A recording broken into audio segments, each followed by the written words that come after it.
بسم اللہ الرحمن الرحیم۔ السلام علیکم۔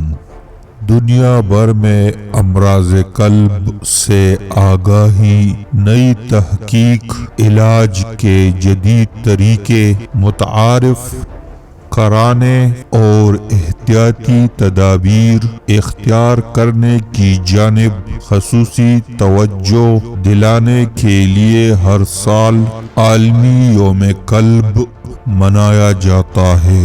اس بار یہ دن نئے تھیم ہر دل کے لیے دل کا استعمال کرے کے ساتھ گزشتہ روز منایا گیا۔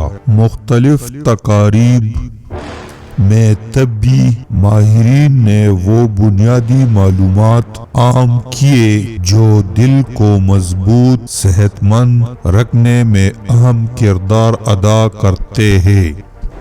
عالمی ادارہ صحت کے مطابق اس وقت دنیا بھر میں ہونے والی اموات کی سب سے بڑی وجہ قلب کے عوارض ہے، جن کے باعث سالانہ تقریباً 1,80,00,000 افراد زندگی کی بازی ہار رہے ہیں۔ کم آمدنی، ذہنی دباؤ، سہل پسندی، بسیار خوری، ذیابیطس، ہائی بلڈ پریشر، کولیسٹرول اور تمباکو نوشی امراض قلب میں اضافے کا بڑا سبب ہے۔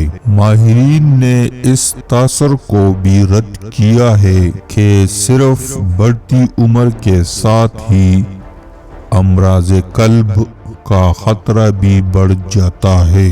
اب دل کی بیماریوں کے لیے خاص عمر اور جنس کی تفریق نہیں رہی۔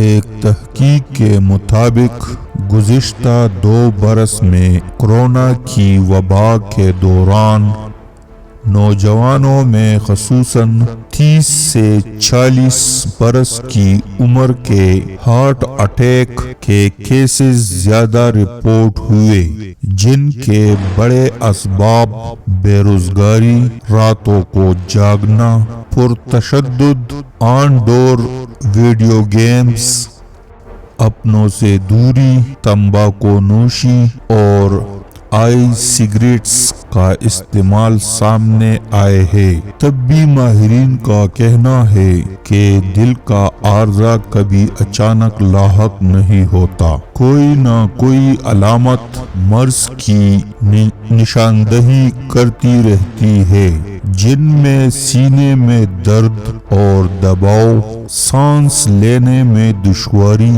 سینے کے درد کا بائیں بازو کی طرف جانا اور ٹھنڈے پسینہ وغیرہ آنا شامل ہے۔ لیکن آگاہی کے فقدان کے سبب ان مخصوص علامات پر دھیان ہی نہیں دیا جاتا۔ عارضہ قلب سے بچنے کے لیے احتیاطی تدابیر اختیار کرنا ضروری ہے۔ عارضہ قلب کی علامات ظاہر ہونے پر فوری طبی معائنہ کرایا جائے۔ دل زندگی ہے اور زندگی کی حفاظت کرنی چاہیے۔